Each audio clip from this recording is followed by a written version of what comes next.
The sun beat down hard on the dusty village square, where the smell of roasting yams and spilled palm wine mixed with the laughter of children and the hum of festival drums. It was the week of new harvest, a time for joy, for colorful wrappers, for blessings and songs. But not for Amina. Can you imagine a girl, ignored by all, carrying a secret that could change everything? She walked barefoot across the uneven stones, the folds of her faded dress fluttering slightly in the warm breeze. Her hair was neatly tied, but her clothes betrayed a life of hardship, threadbare, mended more times than anyone could count. A small clay pot balanced on her head, but her eyes stayed low, avoiding the judging stares she had grown used to. The village had no place for girls like her, girls without family names, girls who didn't wear beads, who didn't speak unless spoken to. As she reached the edge of the well, a group of women clad in vibrant prints and loud jewelry paused in their gossip. One of them smirked, elbowing the other. "Here comes Madame Ghost," she said, still trying to fetch water like she belongs here. Amina kept her gaze down. She knew better than to reply. But then, something strange happened. What if one small pendant could unravel a hidden past? A woman standing nearby, holding a silver bowl, suddenly stepped back with a sharp gasp. Her eyes were locked on something on Amina. "That necklace," she hissed, pointing. "Where did you get that necklace?"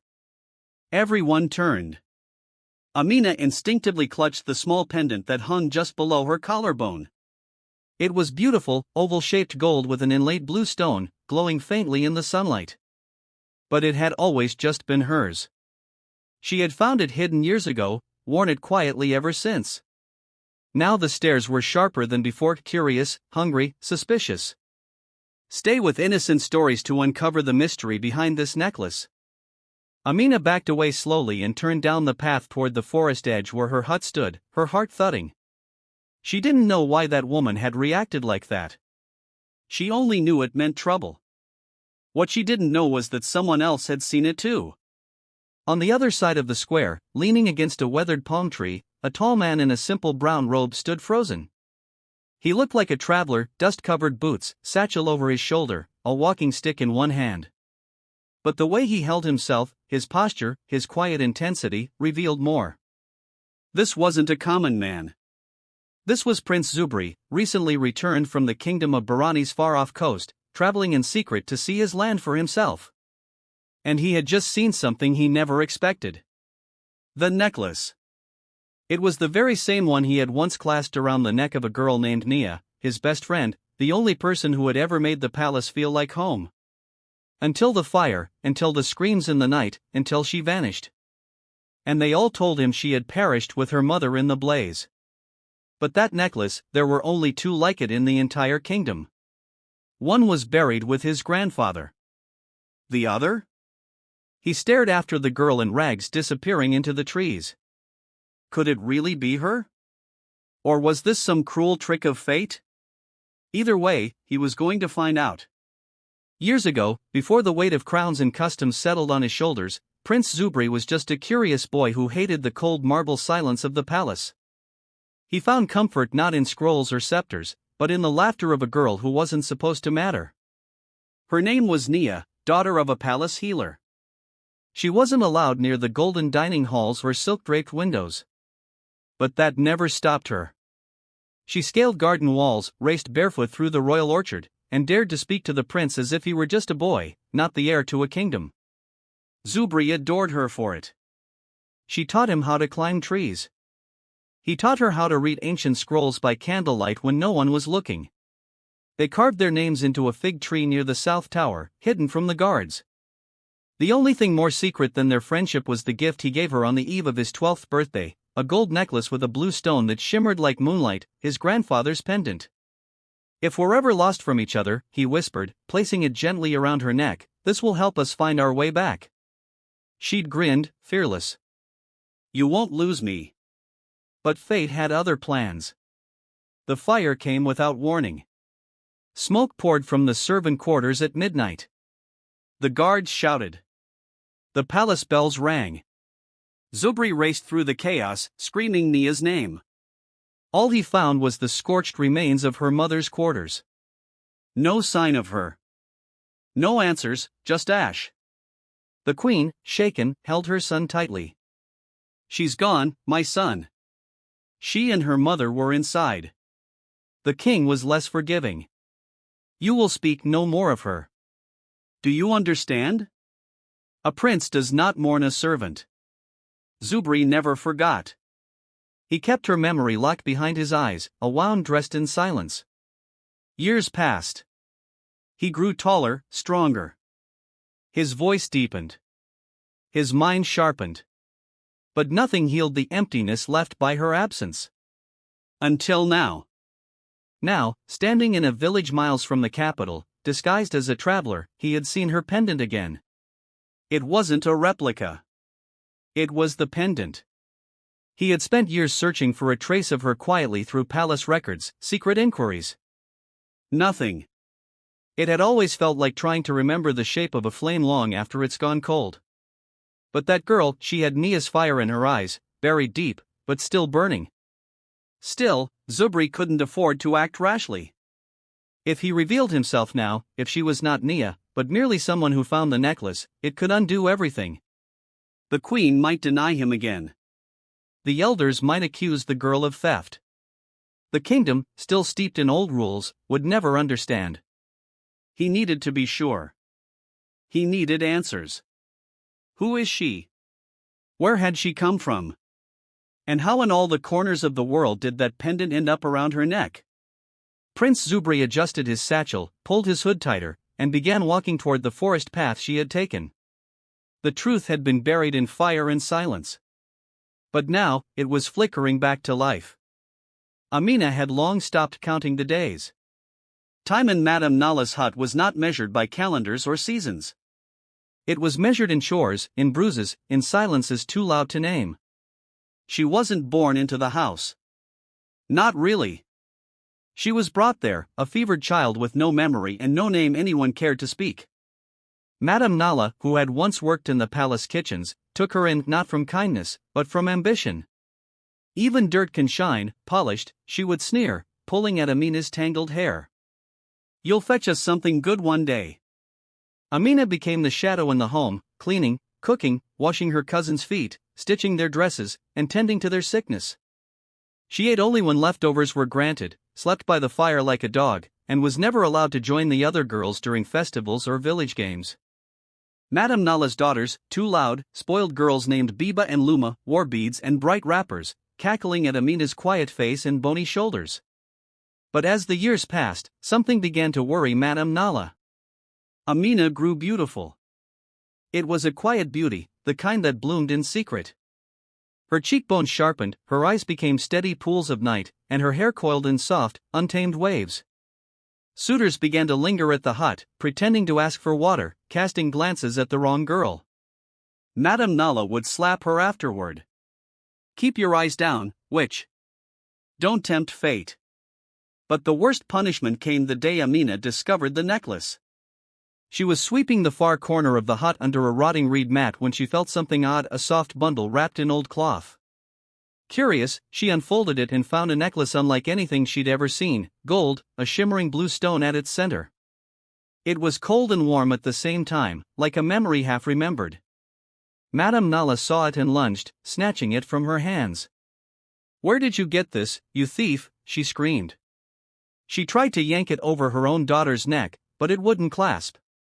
Then she shoved it against Amina's chest in a fury, trying to test it, and it clicked. Clicked shut and wouldn't come off.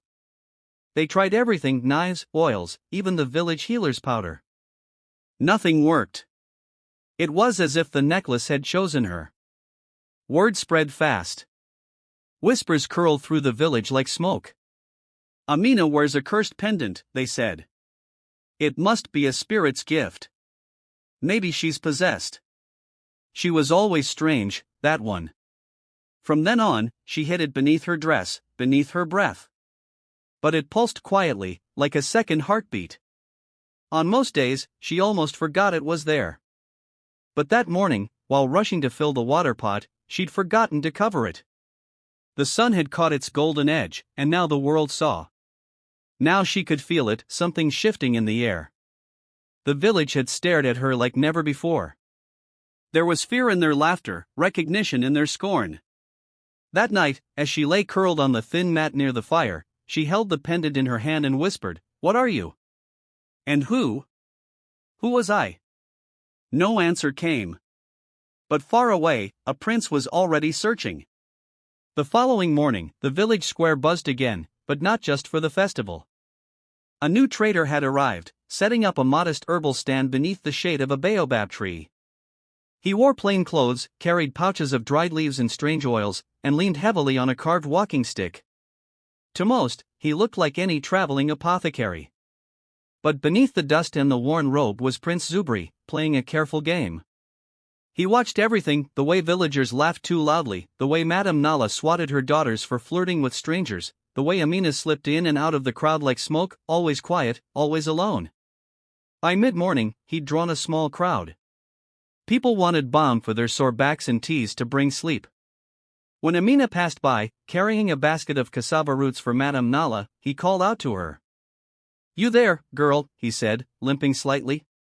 "Can you help me? I spilled my flask and twisted my foot on the rocks." She hesitated, glancing behind her. Her aunt was watching from afar, but still, she walked toward him, set her basket down, and knelt to help. She fetched a clean cloth from her satchel, old but scrubbed well, and dipped it into the jug of cool water by his stall. Gently, she wiped the scrape on his ankle. "You're kind," Zubri said, watching her closely. "Most would have walked away." Amina shrugged. "Kindness shouldn't need gold to grow." He nodded, then cleared his throat. "I'm looking for something, a necklace, gold with a blue stone. It was stolen from me a long time ago. I heard a girl in this village wears one just like it." Amina's hands froze for a split second. Her fingers clenched the cloth. Then slowly, she sat back on her heels. "I've worn this necklace for as long as I can remember," she said softly. "But I didn't steal it. I found it, hidden, forgotten." Zubri kept his voice even. "So you don't know where it came from?" She shook her head. "Sometimes when I touch it, I feel things, flashes, dreams I can't explain. A woman's voice, a boy's laugh, fire. But it all fades before I can hold it." He watched her eyes. There was no deceit, no fear of being caught, only confusion and pain. "And yet you still wear it," he said. "It won't come off," she answered. "I tried. My aunt tried. Everyone tried. It's like it chose me." Then she looked up, and her eyes met his fully for the first time, calm, dark, familiar. "The necklace," she said quietly, "I don't know who it belonged to, but it feels like it remembers me." A cold rush moved through Zubri's veins. He looked away to steady himself. This wasn't a thief. This wasn't a coincidence. This was her, or a part of her that had been lost in smoke and silence. But something had sealed away the truth. And now, he wasn't just seeking answers, he was going to fight to bring her memory back. By nightfall, the whispers were louder than the drums. "The prince is here. He's in disguise. They say he came looking for something or someone." Madame Nala sat stiffly by the fire, grinding her teeth.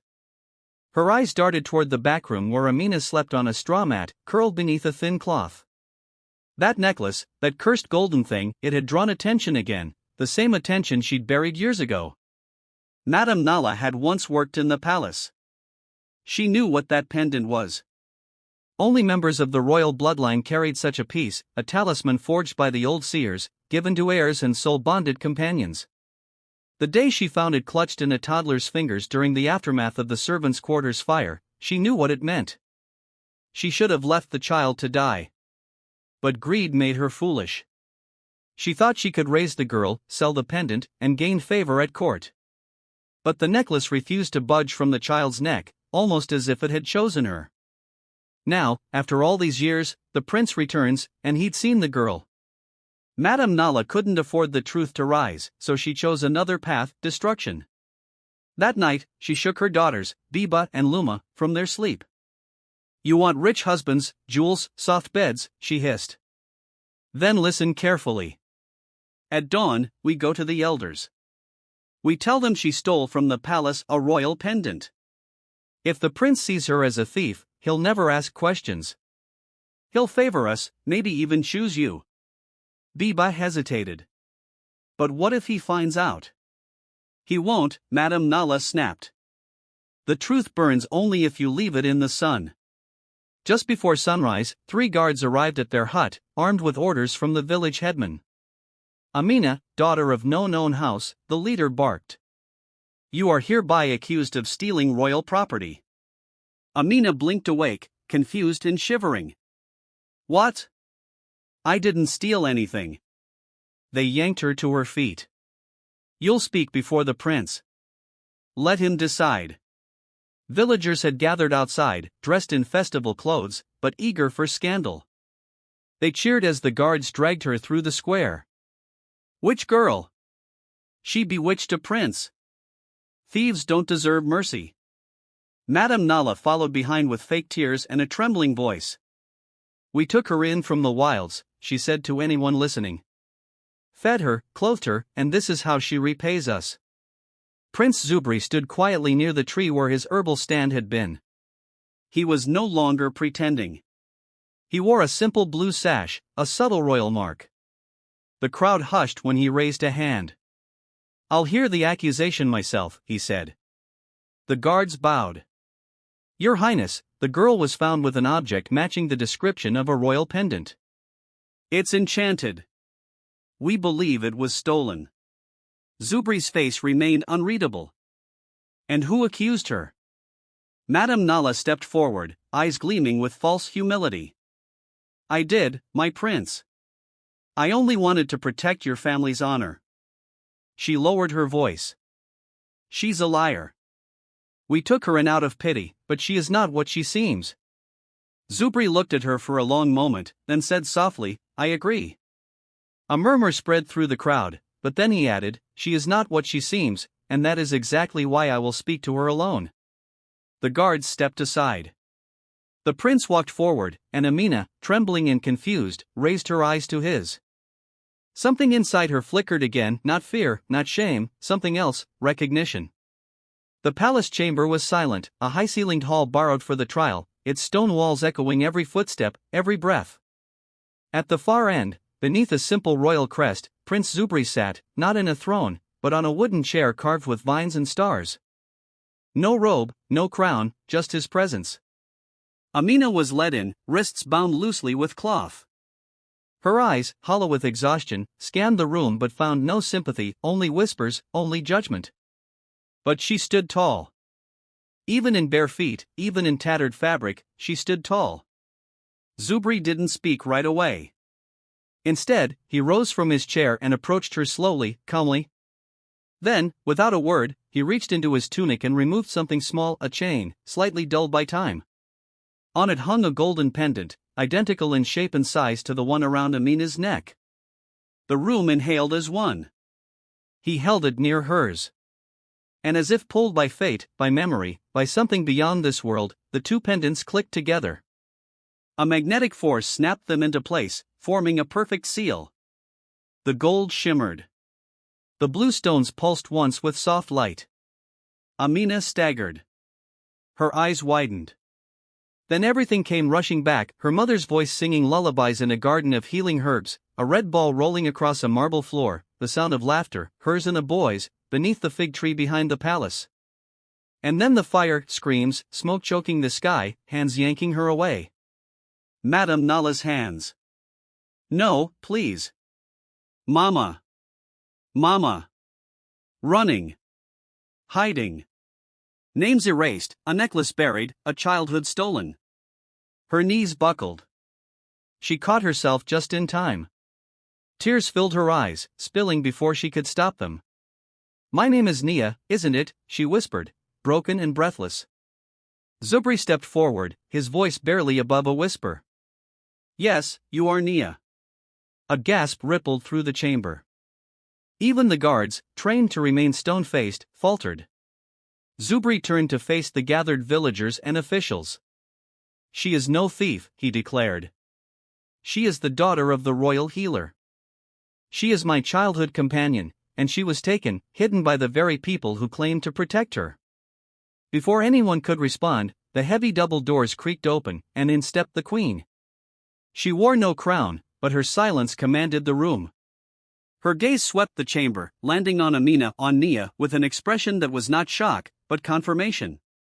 "I always felt it," the queen said softly, approaching them both. "That the fire didn't take you. That the truth was simply waiting." Amina stared at her, lips trembling. You knew me." "I knew your mother," the queen said. "She saved my life when I gave birth to Zubri. And you, child, you were born under stars we named for peace." She touched the now unified pendant around Nia's neck. "I named this one for you," she said. "And it has brought you home." Amina collapsed into the queen's arms, sobbing. The prince stepped back, letting the moment be hers. Because in that instant, a name was returned, a past reclaimed, a lie held for too long shattered in front of all. The chamber was still echoing with gasps and murmurs when the queen stepped forward, holding Nia, in her arms like something lost and finally found.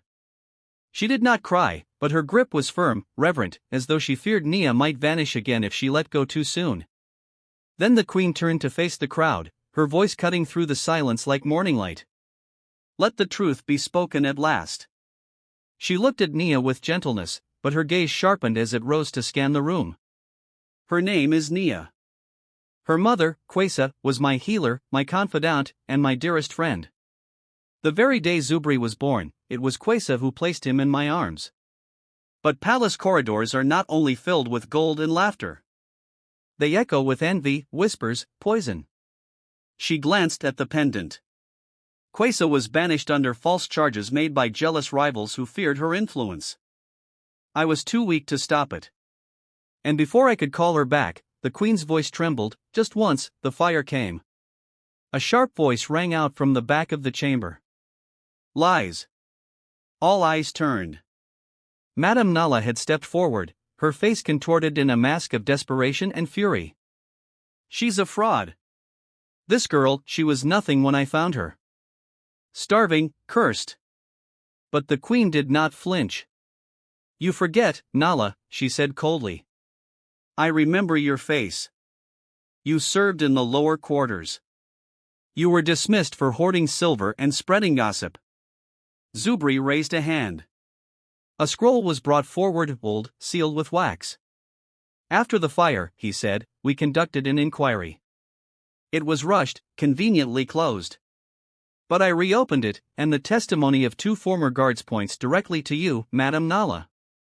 You were seen near the storage hut that night, carrying oil." A ripple of horror swept through the room. Madame Nala's daughters, Biba and Luma, backed away, their faces pale. "Mama," one of them whispered, "you told us the fire was an accident." "You wanted favor," the queen thundered. "You wanted my friend out of the palace so your daughters could rise in her place. You didn't just rob her, you stole a child's life." Nala screamed and lunged, but the guards were faster. They seized her, along with her daughters, who now wept openly. The crowd that once cheered for Nala stood silent, stunned by the depth of her betrayal. And then, in the middle of it all, Prince Zubri stepped forward. Slowly, proudly, he approached Nia and knelt before her, not as royalty, but as one who had waited too long. "You wore silence like armor," he said. "You endured cruelty with grace. You were royalty in heart long before anyone saw your crown." He bowed deeply. Nia stared at him, tears streaking her face. She reached out, lifting him to his feet. "I only survived," she whispered, "because something inside me refused to forget the sound of your laughter." The queen stepped beside them. She cupped Nia's cheek, smiling through the ache of years lost. "Welcome home, child." And in that moment, the fire of the past was finally quenched by truth. The kingdom hadn't seen joy like this in decades. Colorful banners danced from balcony to balcony. Drums echoed from the palace walls, and children scattered flower petals through the courtyard like blessings returned to earth. A festival was held, not just for tradition, but in honor of one girl whose truth had cracked open years of silence and shame.